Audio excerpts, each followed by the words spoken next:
Halo, kembali lagi sama Bu Wulan. Kali ini saya akan menjelaskan tentang penerimaan peserta didik baru tahun 2020. Pasti ayah, bunda, dan adik-adik kadang-kadang bingung ya, aduh besok penerimaannya siswa baru seperti apa ya sistemnya. Terus aku yang SD mau SMP atau SMP mau SMA kan belum sempat ujian. Terus gimana dong nilainya? Nah, sekarang saya akan bahas satu persatu bagaimana penerimaan peserta didik baru ya. Silahkan disimak sampai selesai. Di sini ada modul. Nanti bisa di-download di bawah kalau misalnya dibutuhkan. Nah, bagaimana sih pembagian kuota di PPDB 2020? Nah, pada tahun 2020 ini sistemnya hampir sama dengan tahun kemarin, yaitu 50% minimal itu diambil dari sistem zonasi atau jalur zonasi. Jalur zonasi itu maksudnya adalah sekolah yang letaknya di dekat rumah gitu. Yang kedua, prioritas yang kedua jalur afirmasi. Apa itu jalur afirmasi? Nanti saya jelaskan. Dan yang ketiga, jalur perpindahan tugas orang tua wali.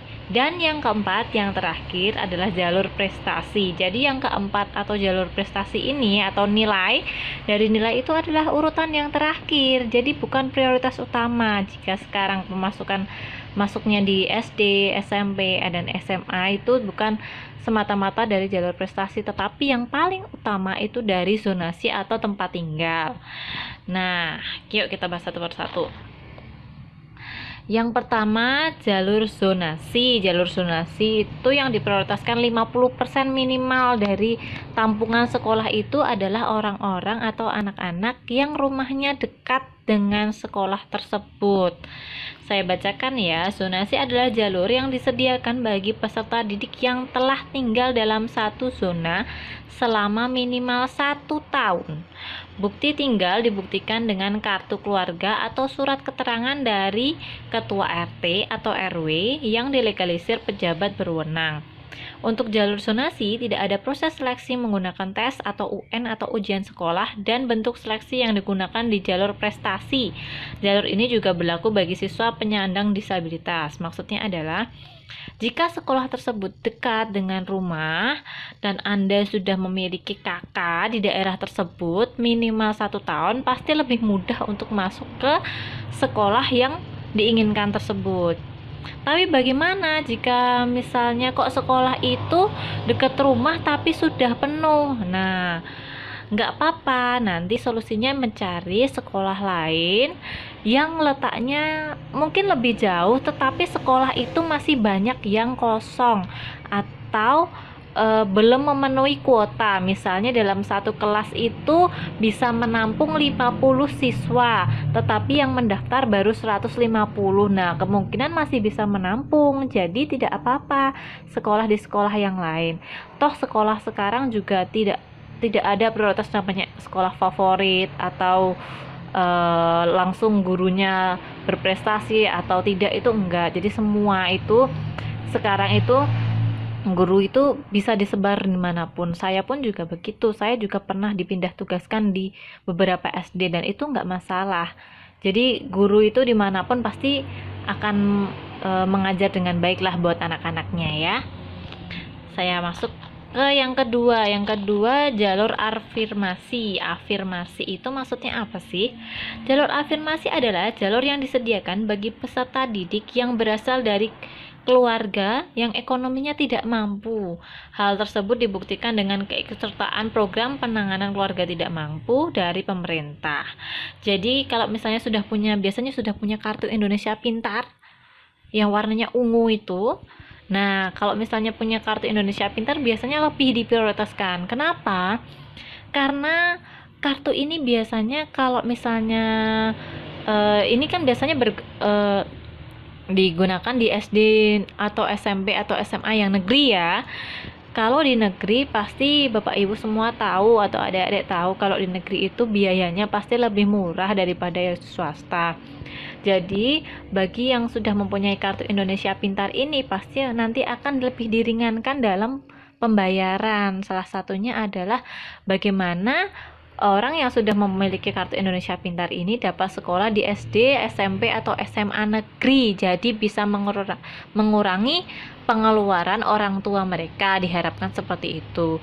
Nantinya jika sudah masuk di sekolah negeri juga bisa mendapatkan beasiswa dari pemerintah langsung kalau sudah memiliki kartu Indonesia Pintar. Nah, kalau belum punya gimana? Coba hubungi ke RT, RW, nanti ke dusun biasanya ada diuruskan. Kalau memang benar-benar tidak mampu, nanti bisa diuruskan dan bisa minta. Kalau misalnya dusun tidak bisa memberikan, nanti bisa menghubungi ke sekolah yang kalian sekolah di mana gitu. Biasanya nanti bisa dibantu. Ya. Selanjutnya ada yang ketiga, ada kuota minimal 5% bagi jalur perpindahan tugas orang tua atau wali. Maksudnya gimana itu? Jalur ini adalah disediakan bagi orang tua yang pekerjaannya itu dipindah. Misalnya di tempat saya bekerja itu sampingnya ada Batalion 403, yaitu tempat bagi para TNI AD. Nah, banyak dari murid-murid saya itu orang tuanya itu sering dipindahkan tugas, misalnya dari Riau pindah ke Jogja, dari Medan pindah ke Jogja. Nah, saat pindah tugas di Jogja itu pastinya anaknya harus mencari sekolah lagi. Nah, itulah kenapa anak tersebut harus diprioritaskan. Kenapa harus diprioritaskan? Nah, kalau misalnya tidak diprioritaskan, nanti tidak mempunyai sekolah, padahal dia membutuhkan sekolah, kan juga repot orang tuanya. Makanya ini diberi prioritas minimal 5% untuk jalur perpindahan tugas orang tuanya.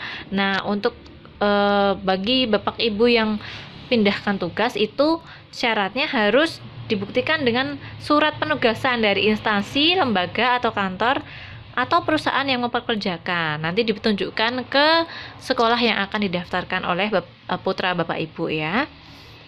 Dan yang terakhir ini jalur prestasi. Nah, jalur prestasi ini sekarang maksimalnya hanya menampung 30%. Jadi nggak boleh banyak-banyak. Ibaratnya yang dipikirkan pemerintah mungkin saat ini dalam sekolah, kalau zaman dulu kan ada yang namanya sekolah favorit ya, jadi anak-anaknya semuanya pintar gitu. Tapi kalau sekarang ini mungkin lebih ingin diterapkan bagi semua sekolah itu balance. Jadi semuanya harus imbang, nggak ada yang sekolah mana ini unggul, sekolah ini unggul, tidak. Jadi semuanya ingin disamaratakan. Jadi maksimal satu sekolah hanya menampung 30% dari jalur prestasi. Jalur prestasi ini bisa dibuktikan dengan prestasi minimal 6 bulan atau paling lambat 3 tahun sejak pendaftaran ini. Jadi ibaratnya nilai rapotnya bagus, nilai ujiannya bagus gitu, tapi maksimalnya 3 tahun ya. Jadi misalnya dari SD mau masuk SMP, kalau prestasinya kelas 1, 2, 3 biasanya tidak diperhitungkan. Yang diperhitungkan kelas 4, 5, dan 6. Tapi kalau misalnya SMP dan SMA kan semuanya 3 tahun ya. Nah, pasti diperhitungkan gitu. Nah, sekarang bisa lihat sekolah mana saja yang tidak perlu menerapkan sistem zonasi. Nah, ini bapak ibu yang misalnya nggak pengen nih ngikutin kayak gitu, ribet gitu kan, daripada zonasi ribet, aku mau anakku sekolah di tempat yang nggak pakai zonasi aja. Ya nggak apa-apa sih bunda, kalau misalnya memang inginkan seperti itu nggak apa-apa. Nah, sekolah yang tidak menerapkan sistem donasi itu sekolah swasta. Ya pasti kalau sekolah swasta pasti punya kebijakan sendiri ya. Sekolah Indonesia luar negeri, sekolah daerah 3T, terdepan, terluar, data tinggal. Maksudnya biasanya di daerah-daerah terpencil gitu, jadi sekolahnya agak jarang gitu, jadi mau nggak mau pasti harus diterima dong. Masa udah sekolahnya jarang gitu, mau sekolah di sana nggak boleh kan, juga kasihan adiknya ya. Terus sekolah pendidikan layan khusus, sekolah yang memiliki asrama atau sekolah berasrama, sekolah pendidikan khusus, sekolah di daerah yang kekurangan peserta didik. Nah, ini yang saya bilang tadi. Jika misalnya di daerah tersebut misalnya ada 2 SD ya, 2 SD berdekatan, yang satu kuotanya sudah penuh. Nah, mau nggak mau harus sekolah di sekolah yang satunya lagi yang kuotanya masih memenuhi. Nah, saya lanjutkan. Selanjutnya sekolah kerjasama. Dan yang terakhir SMK negeri. Kalau di SMA itu masih pakai zonasi SMA ya.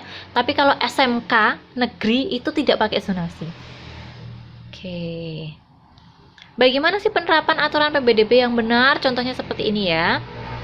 Contoh di Kabupaten A. Itu tadi kan kalau zonasi itu kan minimal 50%. Oh, sudah memenuhi. Afirmasinya 15% minimal. Oh, sudah memenuhi.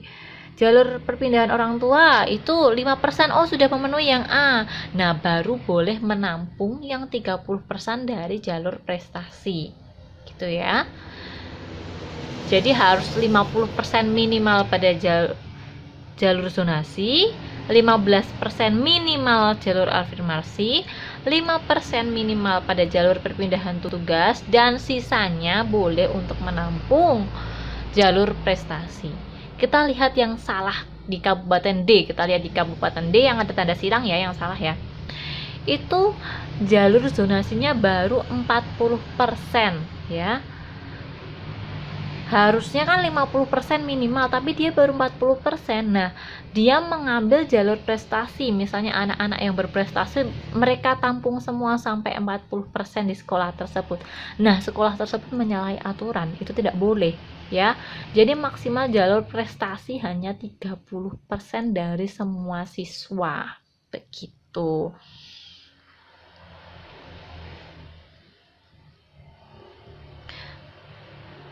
Nah, selanjutnya bisa dibaca sendiri ya. Jika Bapak Ibu membutuhkan infonya atau membutuhkan file seperti ini, bisa di-download di bawah ya Bapak Ibu ya. Semoga bermanfaat buat ayah atau bunda yang sedang mencarikan sekolah bagi putra-putranya atau bagi adik-adik yang sedang cari sekolah.